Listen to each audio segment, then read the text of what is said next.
Welcome, everybody, to Pizza Industry Convos, part of the I Need Pizza Club network. This is Michael Fox from Pizza Club. I'm joined tonight by our very special guest, Jeremy Galvin of Master Pizza, and also of the IPC, which is at the Pizza Expo, the International Pizza Challenge. How's it going, Jeremy? Welcome to Pizza Club. Good, brother. How are you? Good to see you. Good to see you too. Welcome back. I usually get to talk to you, but it's fun to actually see you face to face, or at least I digitally. know. I know. So, a lot going on this year, 2026 Pizza Expo. For those who don't know about the IPC, can you just give a little bit of a quick backstory on what your role is, getting everyone together for this amazing competition that happens out in Las Vegas in March every year? And tell us what's going on For and sure. how you're involved. Cool. Well, it's our 10th year of doing this. Team Master Pizza running the competitions, which is pretty exciting. We got all the team new chef coats this year because they changed the logo they changed the IPC logo. That it was time for an update. So we're excited about that. But anyway, 10 years ago we started doing it. And really every year we work with Pizza Expo very closely every year to make this thing bigger and better every year. And I don't think there's been a year where we've missed that mark, just to simply be bigger and better than last year. So we're really excited about it. 26 is super huge. There's a total of 760 spots this year, which is about 200 more than last year, which is really exciting. We added a new division called the Classica division, Italian Classica division, which is basically a Neapolitan non-traditional division. So that's pretty exciting. That's really big outside of the United States. Classica is real big outside of the States.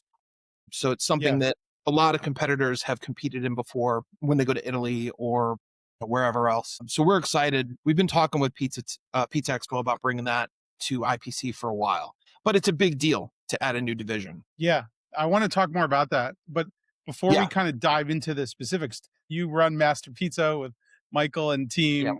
Michael Lamarca. Tell us a little bit about who you are outside of Pizza Expo. Yeah. And 10 years is no small feat. I mean, I've seen the competitions there. It's a big operation. So how did you guys get involved in this 10 years ago? And also talk a little bit about Master Pizza, because for those who don't know, your day job, as it were.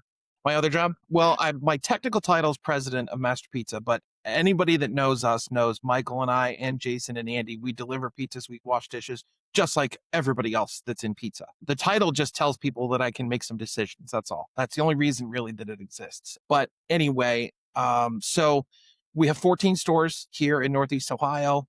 Our most recent store, we opened up in North Canton. That's pretty exciting. We take care of all of those stores. We run operations for them. Technically, it's a franchise, but most of the stores are company owned. That's what we call them. If one of us owns them, it's company owned. And then we have three stores that are franchise. There's some exciting news, including Florida here soon. It's not. I don't think it's out yet, so I'll get a little mouse out there for you. Wow.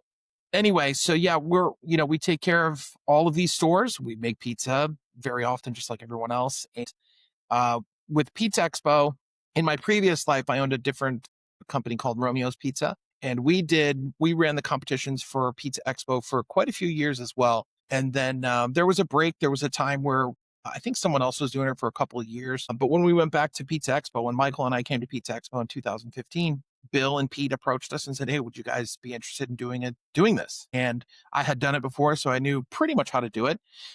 So we said, yeah. And then the next year, that was it. 2016 was the first year. And then here we are 10 years later. It's kind of crazy. The first year we did it, I think total for the entire show, we ran, I want to say it was 200 competitors. It could have been 180. Now this year, we're going to run 330 per day or 370 per day or something like that. Like, it's a berserk number. It's totally crazy. Wow. But yeah, it's pretty exciting. But it's grown over time for sure. It has for sure. We had another new division this year. We have Baccio Cheese is doing their own non-traditional division. So that's pretty exciting. We can get into the details about that later if you want. And then other than that, the divisions are all the same. Dea's doing another plant-based competition this year. That came up kind of late.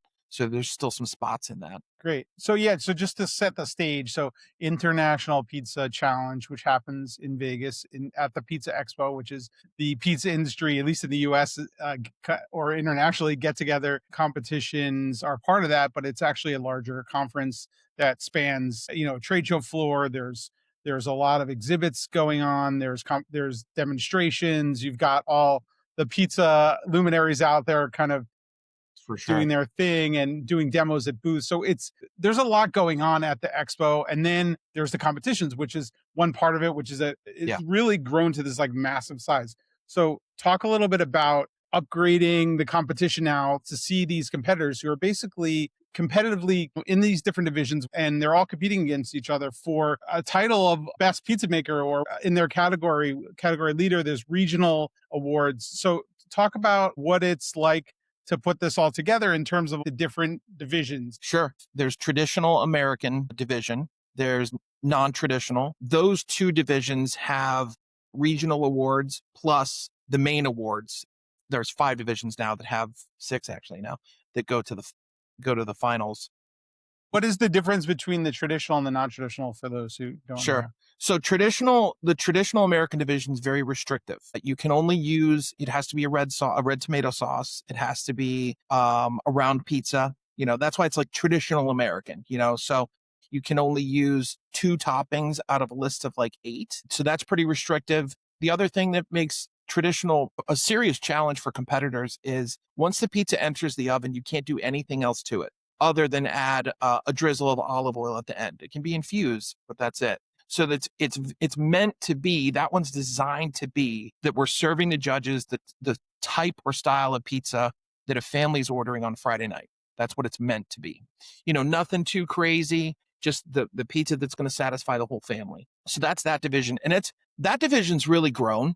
It's kind of become like for a long time, it was, I don't want to say the last one to fill up, but now it was just towards the end to fill up because people were unsure about it. But now it's kind of become this thing that people are chasing to win, because it's really hard to win traditional. It's hard to win anything, honestly. Any of the divisions, it's hard because the amount of competitors now is insane. The quality of the competitor and the quality of the pizza that they're making is unbelievable compared to what it was a few years ago. The level has, the bar had really been raised. But there's been something kind of special about winning traditional because it's so restrictive. So like, in non-traditional, I can tell you the rules, that one real quick, no rules. You can do whatever you want.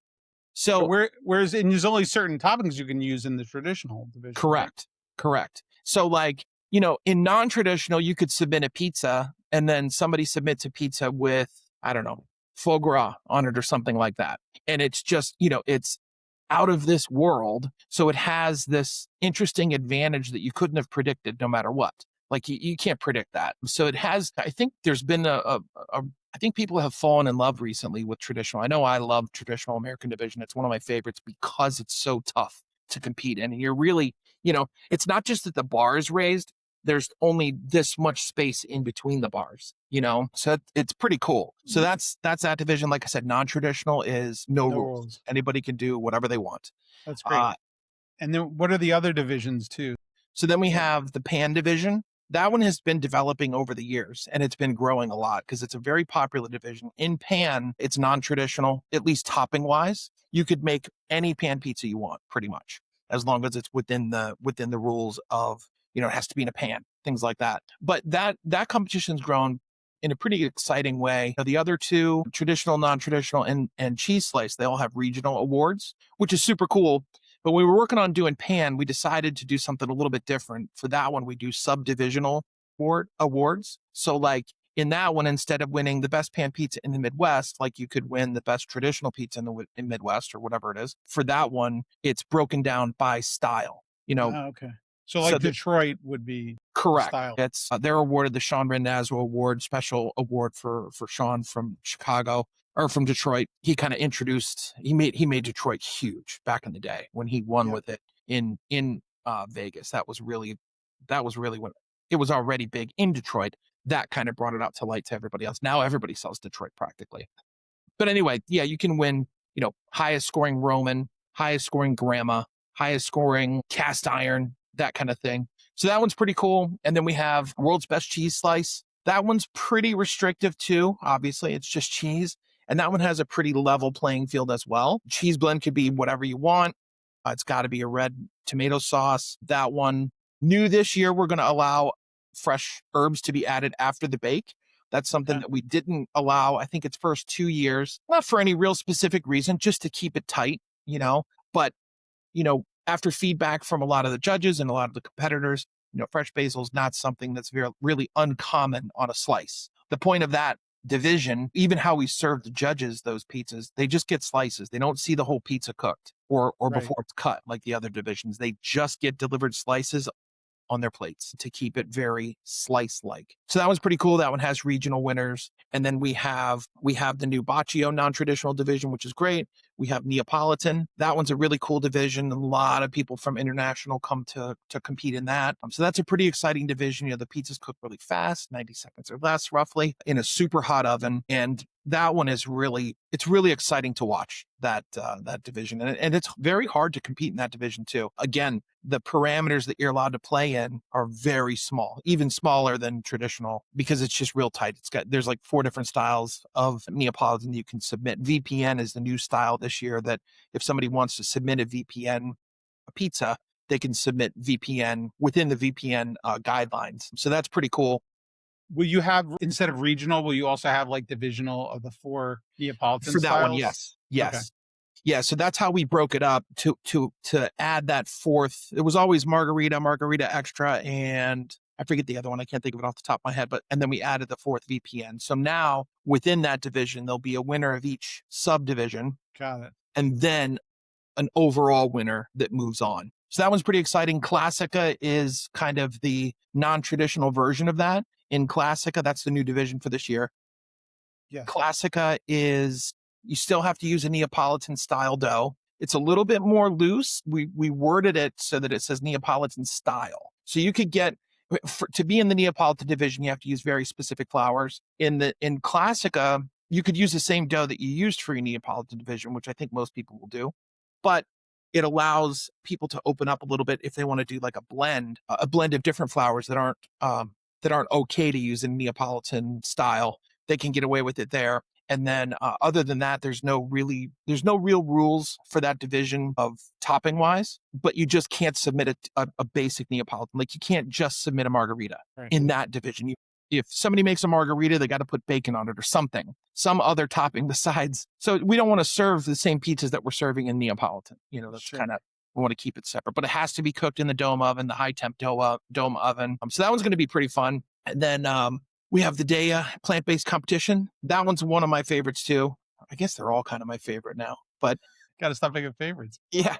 The plant-based is really cool, and I always talk about it at the show because the plant-based division is one of those divisions where even if you don't sell it right now, if you get in there and you win in that division, you now have a reason to put it on your menu. And I can tell you from my personal experience, adding good plant-based products and selling a good plant-based pizza adds something to business. We're not buying any new cars with the business that comes from the vegan or plant-based, but it does add, I would say probably 2 to 3%, maybe 4% of new business to the numbers. And these days, all we're doing is losing business to lunch, because with third party and all that stuff. And we all had to reduce our menus in most cases. If you didn't, you're in trouble probably. But that kind of gives you true new business to add back to the books. Right. So that one has me pretty excited. And then we have the sandwich competition. I know I can keep going. It's like forever. No, keep going. Let's see. I feel like I'm missing one. I'm going to look at my papers. Got to check your notes. Yeah, I got to check my notes. I have everything ready. That way, if somebody hits me with questions later on the live, I'll be ready. So yeah, world's best cheese slice. We talked about traditional. We talked about Classica, Baccio Legacy, non-traditional. That one's pretty cool. So in that division, Baccio is going to supply X amount of cheeses. I think it's like 4 or 5 different cheeses. You have to use Baccio cheese. And then other than that, it's non-traditional. You can do whatever you want. The only other cheese that can be added after it's baked or whatever is, or before it's baked, is an imported dried cheese. Somebody could add Parmesan Reggiano to it, but they can't add Grana Padano because you can get that here and it's sold here. They want it to be imported. But that's a pretty cool division. I think that's going to be a lot of fun. I think there's 30 spots in it. It filled up like immediately because it's non-traditional. Everybody always wants non-traditional because they want to get crazy. So then we have Italian sandwich competition. That one's also really fun. I don't get to see a lot of that one because I'm always running around like a chicken with my head cut off. But I've seen some really great sandwiches come out of that. Then we have, we talked about non-traditional, we talked about Neapolitan, we talked about pan, and then we already talked about the Daya. So that's it. That's divisions. Well, of course. So you mentioned how this is expanding. So if you're coming to the competitions for the first time or coming back, what's expanded, what's different? Probably one of the biggest changes that we made that affects that. It's not necessarily part of that, but what affects it is for the first time this year, an individual competitor can compete in up to 2 official IPC divisions. Before, it was always limited to 1. So we had to really dig in and figure out how to do that because we wanted to do it. People are flying from all over the place to come to this competition, and them being able to compete twice instead of once is a big deal. It makes the investment for the trip itself more worthy. Not that they're only coming for the competition. It is the biggest pizza show in the world, a Pizza Expo. So there's a lot of other things to do there. The seminars are insane. But anyway, so with that in mind, plus adding a lot more spaces within each division, I think most of them are 110 now, pans up to 70. So we added another walk-in. There's 5 walk-in coolers this year instead of 4, and they're big. They're 10 by 20. Yeah. And then in the prep area, last year was tough. We had a pretty limited prep area last year just because how the show was shaped. They completely changed that for this year after we did Columbus. I think we have 208 prep 4-foot prep tables. Stations. Yeah, in the back, which is like probably quadruple what we had last year, which is great. We needed the space. So that's a big deal. That was a little bit of a challenge for us because we have to think a little bit differently with that many tables and that many people. Now we started in Columbus. We're actually assigning prep tables to individuals so we can keep track and make sure they're cleaning up after themselves, things like that. If we don't, we'll be there all night cleaning up. So that's a pretty big change. The staging area, it's still about the same size. We might have 2 stagings on each side. We're still kind of working that out. That's one of those things we won't really know till we get there. And then the judging areas has really grown again. But for a lot of years, the bottleneck was the ovens, how many ovens we had available. That is no longer the bottleneck. The sponsors, the oven companies are unbelievable what they give us for this competition. I mean, it literally would not exist without, in the way that it does. How many ovens do you have this year? I think this year we'll have 30 cooking chambers. I think it's 30. It's kind of, they were trying to figure out if one was going to be a triple stack or a double stack or that or this. But I'm pretty sure it's 30 cooking chambers. If not, it's close. And that's wild. So anyway, ovens are no longer the bottleneck. Cooking tables out front are no longer the bottleneck. It used to have those nice little cubicles that really looked very chopped-ish, like how it's set up. But now it's all about volume. So now it's just 28 tables down the front for potentially 28 people cooking at the same time. And then we try to time it. We do an okay job. It's very hard, but we do a good job. One of the things you got to watch out for, speaking of that, is that on that floor between the ovens and your station, because there's a lot of people running with pizzas. You got to be, it's a dangerous for sure. It is. It certainly is. You got to watch out for peels. Those are the most dangerous because the handles on those peels, some of those are like 6 feet long. Yeah. But anyway, you don't obviously want to drop your pizza at that point. Sure. That's sudden death there. Yeah. That would be terrible. Has that ever happened, by the way? Has anyone lost a pizza? Yeah. Oh, yeah. One year I saw a guy drop both back when we had them. Back before we had to do this much volume. For a couple of the divisions, they were allowed to make 2 pizzas. Uh-huh. And if one dropped, that was fine. You could just submit the other one. This poor guy dropped both of them. Out of the oven or going in? On the way to the judges. To the judge. Oh, my God. Yeah, it was rough. It was a rough day. But anyway, so, and I dropped a pizza once. I think it was my first year. I think it was like 2007. Somebody cooked. It was non-traditional. It had tons of vegetables on it, so it was pretty wet. And the water had bled through the bottom of the dough. And it got onto we use those cardboard discs in most cases just for transport. And it had gotten wet under there. And my hand was only so big under this thing. So the front end of the cardboard just flopped right down. Pizza went flat, face down. Luckily, there was 2 pizzas because that's when we used to do 2. We had time. If I had time, I would love to do it that way, but we just can't anymore. But anyway, the person actually ended up winning that year. with That's the cool. pizza that I didn't drop. So I got saved by the bell there.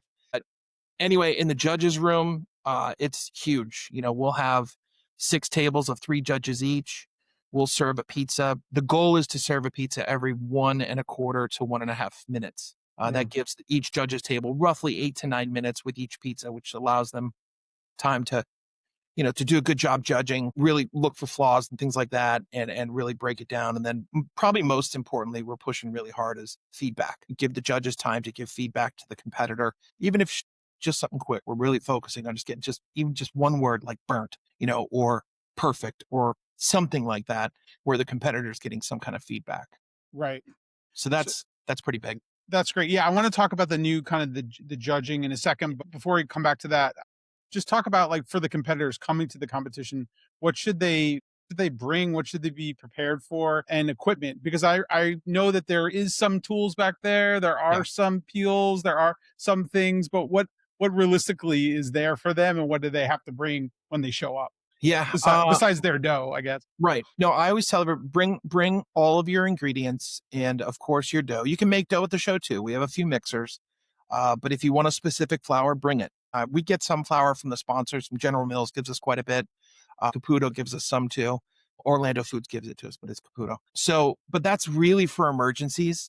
It's Sure. not like you know, it's not, there's not enough for everybody to use. So you got to bring your own ingredients. There are tools there. I always tell everybody though, if you want something specific, like a specific pan or a specific utensil to remove the pizza from the pan or whatever it is, bring those things with you, because the last thing any of us want is for us not to have something or to have 5 of them and they're all in use or whatever. And then somebody's panicking, because in a competition, probably one of the best pieces of advice I could give somebody is to bring everything so that you're not stressed. Anytime you add any level of stress to that scenario, you're hurting your chances of making the best pizza, because your brain just goes crazy. It's already stressful enough.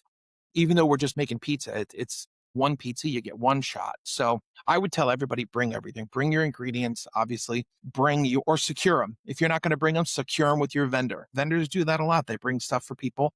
Happens all the time. Some places are offering more items to their competitors. I think like a lot of the cheese companies will offer and bring cheese for the competitors. They'll bring it for them so they don't have to worry about it, which is great. And that's huge. Aside from that, if it's your first year, come to the meeting. The meeting's at 4:00 on Monday. If it's your first year or you're not really sure what's going on, come to the meeting, because we review the rules word for word. We review everything. We show everybody where everything is in the back, at least without walking back there, but we kind of, at least give direction. The health department's going to be there this year for the meeting, which is huge. There's some rules that Vegas has that other counties or whatever you want to call it, health departments do not have. And they are strict. If you broke a rule, like for example, if somebody has a sealed bag, like a sous vide bag or whatever, if it's sealed and she sees it, it has to go in the trash. So I have to follow that rule too. You can make it there and put it in like a Ziploc bag there, but if it's sealed, it's out. They will not let anyone compete with that. So that's kind of a touchy thing. But anyway, they'll be there to go through all of that stuff with us. So this will probably be the biggest and most informative meeting we've ever had, which is super cool. In addition to that, my other piece of huge advice is read the emails that I send out. They're huge. They're ridiculously huge. By the time I always make whatever email if I send an email today, it'll be a paragraph that's from today, and then the rest of the entire emails. It's just a continuous email. That way, if somebody just joined, they can see all the information that I sent out in the other 6 emails, so nobody misses anything. Right. There's a lot of links in there, a lot of information. Most of the questions that people have are answered either in the rules, the emails, or the FAQ that is now part of the rules. So, Great. but yeah, come early. Other pieces of advice: come early, Yeah. stay late, take Right. advantage of being allowed to test bake. I mean, that's a big deal. We stay late for a reason. I haven't been able to go to Tony's for the industry party in like 3 years. Ever since they moved it to Monday, I don't go. I stay back so people can test bake, and my team goes. I want them to go. I've been there a lot of times, so it's not, but I'd like to go. Yeah. But that's not why I'm there. I'm there to do this. So that's my priority. Yeah, no, definitely, and I know that that is a really good insider tip is, like, if you wanna, practice on the ovens, get in there early and do it, so, I appreciate you and that we've heard that in Pizza Club before. Yeah. So, I know you've been working on some sort of revisions to the standardization of the Mhm. judging this year to Yeah. this has been a gradual process. I know every year it's gotten a little bit better and you've made Yep. more changes. So talk a little bit about how the judging now is becoming more standardized and what's new. Tell us Yeah. the new process. For sure. Yeah, this is the first year that we're doing a full certification for judges. We Scott Wiener has been my huge partner in this. I mean, the guy is a saint. I love him dearly. We've had super late phone calls, super late working on this project, and he's really put it in, put his heart into it. And I really appreciate that. But anyway, yeah, it's the certification program is great because it really helps standardize the judging. It really helps us make sure that everybody is looking at things from the same lens, if you will. We talk about in the certification video, we already did the orientation with judges. We do that every year. We started that a couple of years ago. That was like step one. Then we did the code of ethics. That was kind of part of step one, but call it step two. That's where we kind of have like these lists of rules for the judges to follow. And then certification, like you said, it's been a couple of years like in process, but now there's a certification video. Once the judge completes orientation, they then get a link to go watch the certification video. Once they complete the video, they get a link to take the exam. And if they pass the exam, they're certified. So the goal of certification isn't to exclude anyone. The goal of the certification is to get everybody on the same page. We're not like turning people away. We want them to get certified. We want them to, we might talk to them about what was missed on the exam and have them take it again. That's the goal. The goal is education here. It's not exclusion or anything like that. So it's pretty great. I mean, it's about 50 minutes long. It's not out to the public yet. Right now, I'm just focusing on the judges, getting them certified, but we will be releasing a public version. The only difference is there's no links to the quiz, to the exam, no instructions on how to get the exam, because obviously I don't want 410 people taking the exam to see if they pass. I don't want that. So I'm excited for the competitors to see it because I think everybody already knows that we take this really seriously and that this is for all of us that are involved, this is a labor of love. Like we do it because it's fun. We do it because it's elevates the pizza industry as a whole. And it's just a great vehicle for people to grow their business and expand their knowledge and improve their craft of pizza making. So it's pretty exciting, but I think this will take it really to the next level. So far, I think I have 53 or 54 judges certified. My goal is all, which is like 100. I hope I can get there. Some people are out of the country and have sometimes there's communication issues, but we'll even certify them on site. If somebody comes and they're not certified because they didn't get the email for whatever reason, or other versions of or other ways of contact didn't work out, we'll certify them right there. They take the video, they watch the video and take the exam on site. But we went really far with it. Scott did a great job getting interviews with judges in Columbus. He travels a lot, as you know, and as everybody knows. He travels a lot, and in his travels, he was able to get some really good video from other uh, top names in the industry, people that know that they know what they're doing. They've won many awards. There's a lot of great people in these videos, and more to come. This will be just like the competitions. Every year, it'll get a little bigger and a little better. But probably the most exciting part was, I don't know if it's the most exciting part, but a super exciting part was we had Scott interviewed a taste expert, and her name's Mandy Naglich. She's amazing. I mean, I've been doing this for 20 some years, and I've heard from a lot of the judges already that have taken the certification, watched the video and taken the exam. And these people have been judging and making pizza for 30, 40 years. And they're emailing me and saying, I love the video. I learned something. This was exciting. This is really leveling it up. So I think the competitors, when they see it, they'll see a different depth of our commitment to elevating this thing as great as it can be. I mean, that's the goal. So Yeah. If there's one thing that you want this new certification program to do, what is the biggest change with this program that you think is the most noticeable across the board? I think scores will get tighter. I think it might not be the biggest thing, but that's one of the top things. I think scores will get tighter because this really standardizes the approach to judging a pizza, where a lot of what we talk about in the video, or not me, but other people talk about in the video, is how important it is to be objective. and let go of the subjectivity of, forget what you like. That's said multiple times in this video. Forget what you like and focus on the pizza, focus on what's in front of you. So I think that's huge. It'll take it to the next level score wise. I think it'll be tighter, which will make it tough, but it'll be great. But that'll be really nice to see. I think there'll be less of that. I think that probably from the judge's perspective, I think that's probably the biggest thing, is that it's going to narrow the scope of judging, and it will improve, I think, the quality of judging. I think people are learning. Not that our judges are bad, or were bad or anything like that. It's just going to tighten it up. We're just tightening that bolt a little bit. From the competitor perspective, I think that our competitors in the IPC or the GAPC in Columbus, our competitors know already that we take it very seriously, and the integrity of the competitions is that's the paramount thing that we're focusing on.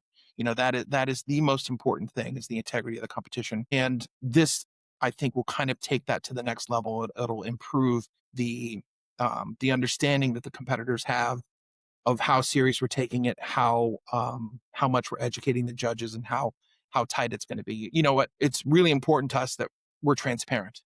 So I don't think there's a competition in the world that does what we do in terms of getting information to the competitors. They know what the score sheets look like. They had access to the orientation video for years now, so they can see what we're talking about with judges and see the plan and read the code of ethics and kind of see behind that curtain while still protecting the anonymity of the judges. This will take it to the next level, because now, especially once we release the public version of the certification video, they're really going to, I think they'll think about their competition pizzas differently. I think they'll think differently after they watch it, because, Yeah. not so much that they're focusing on, what the judges are thinking about. That helps too. But I think they're going to think differently about how aroma affects taste. And Mandy talks a lot about that, and it's pretty amazing. So I think overall, I think everything will level up from this, and we're super excited about it. How do the competitors change their approach to competing, knowing that things have changed? Is there any insight you could give to a competitor who's really wanting to focus on some new area that they've maybe neglected in the past, that they should pay a little bit more attention to this year because of the new standards in judging? I think that will be a big part of it. Just the thought process. It's a different perspective. John Arena in the video, he talks about this, where a lot of competitors, anybody, and I would do the same thing. I was a terrible competitor. I just wasn't that good at it. I made the pizza exactly like we make it at the shop, which is not really what you should do. But anyway, John talks about it in the video, about how a lot of times competitors just go too far, where it's like, okay, I like all of these flavors. I'm going to put them all on a pizza and it's going to be great. But in reality, everything just gets lost in the shuffle because there's too many things going on, or something's too strong, or something like that. So I think the competitors will probably look at balance a little heavier than they used to. They'll probably look at bake way more than they did before, because every single person in this video talks about bake. Yeah. Because it's honestly, it doesn't matter how good your toppings are and your sauce and your cheese and all that stuff. If you got a bad bake, you got a problem. And that's why we allow test baking all day, or well, not all day, but if the competition's not running, you can test bake. But we stay late and let people test bake. So I've been there till 10 before, 11, 12. One time we were there till midnight. It was insane. Wow. And it wasn't just for them. We were doing our work too. But Yeah. that's why this stuff is so important. And I think I bet you I have more people test baking this year than ever, because they're going to watch that video and realize I have an opportunity to bake as many pizzas as I want before tomorrow and test every single one. That's a serious opportunity, to be able to do that. So I think they'll think about that. I think they'll think about bake quite a bit more. I think they will think about aroma and how that affects the taste of the pizza. If somebody's putting, a very strong, like smoke. One of the things, it's crazy. You'll see it when you watch the video, and everybody else will too. Mandy talks about smoke quite a bit, and what smoke does to your palate and how long it sticks with you, and it changes things a little bit. I wonder if we'll see less or more people smoking stuff, like not smoking stuff, but smoking food. I got you. I'm kind of interested to see that, because it's such a strong flavor. I mean, I've seen people smoke things in the in the competitions, and I can't say for sure, but I'm not sure that one of those has ever won. And I wonder now, after watching the video 75,000 times, because I edited it, I could probably do it word for word, for real. I have at least 150 hours in it, at least. but I enjoyed it. I know Anyway, I know the feeling yeah, as a video editor. yes, yeah, and I'm pretty amateur. I mean, I know what I'm doing enough to get it done and make it look pretty good, but I'm still just a pizza guy. That's not bad on a computer. But I think I think maybe I don't know. I'm interested to see how that will affect the Yeah. smoking thing. Because anytime somebody brings that out, I'm always like, oh, they're going to smoke it. It Smoke. does have a very strong, so I think Yeah, you're right. And by the way, everything you said makes total sense about the approach. Everybody should like take that advice. It's not about let's just load right, this up and leave everything on the field. But well, if you don't get the bake down, but it doesn't really matter what you put on top, right? And now that people are paying attention to that bake, well, now right. it's even more important that you spend more time on the fundamentals Yeah. versus the extras. Yep. I have a feeling not only is the judging going to be elevated this year, I think competition pizzas, competitors will have a deeper understanding of what to look for and what they're doing and how it's going to affect the people that they're feeding it to. And I think my guess is over the next 5 years, as this certification thing grows and kind of grows into itself, I think we'll probably see some of the best pizzas that we've ever seen ever because people are going to hone their skills. They're going to really focus in on stuff. It's Okay. pretty exciting. I think this is kind of a good place to end it. The fact that you're predicting the future is going to be pretty amazing for pizza in these Yeah. competitions going forward. Is there anything else that we didn't cover that you want to touch on before we wrap up here? I'm super grateful for you giving us all Yeah, this for insight. sure. No, I think that's it, man. We hit everything. Come to the meeting, read the emails, pay attention. There's a lot of moving parts. So that's the best I've got, I think. And for those who want to get involved, if not this year, next year, what's your advice or recommendation, or where should they go to sort of Yeah, find out more? it's a good question. If it's a competitor, my biggest piece of advice is get the tickets early, watch for registration to open because it seems like no matter how many spots we put in this thing, I think non-traditional sold out this year in like maybe 3 weeks. And that was with 110 spots. And when did that open up exactly? I think it was October. They opened it up, I think, right before or while we were in Columbus. They were kind of riding that coattails. It was in November, but Right. they opened it earlier. But they can watch for that on the Pizza Expo socials and Pizza Today socials. If you're friends with me on Facebook, I post it too. As soon as I know that it's up, I post it too. But that's the biggest thing. If you're trying to get into compete and you want to get into one of these divisions like non-traditional or pan, you've got to be quick. You've got to be quick. And if your supplier is going to get your ticket, ask them to reimburse you for the ticket that you buy yourself. Because I'm telling you now, if you don't, you're going to be waiting for your supplier's badge until like right now, and you're going to be bumming because the show it's sold out, and there's nothing really we can do besides put you on a waiting list, and the waiting lists are 20 people long. So get ahead, pay attention to that if you want to judge, if that's what you want to get interested in, or if you're interested in getting into that. We do open call for judges. Usually a few months out from the show, we'll post Pizza Today. Pizza Expo will post it, then we'll share it and say, hey, the application's open. There's no real, everybody's invited. There's a lot of people that apply to do that. And we want as many judges as we can, but we have to make sure that they know what they're doing. 100%. So that's important. The certification's good, but it's not good enough to take somebody off the streets and just throw them in, maybe someday, but probably not. Oh, You got to know what you're doing. Jeremy Galvin, Master Pizza and IPC. Thank you so much for your time. Appreciate you. Follow you on Master Pizza, I guess the best way on Instagram. At Master And Pizza, Instagram. Yeah. and if you want to follow more for the show, you can check out Pizza Expo on social media or on the web. Again, thank you so much. I appreciate you as always coming Yeah. on and Thanks giving for us having me, man. the It's straight always dirt fun. on. Yeah, always a good time. For sure. Thanks, Jeremy. And we'll talk soon. And thanks everyone else for tuning in for Pizza Industry Convos, part of the I Need Pizza Club Network. Make sure to subscribe to the YouTube channel here for more great content. And we'll be back soon with another episode of Pizza Industry Convos. Thanks so much. Thanks.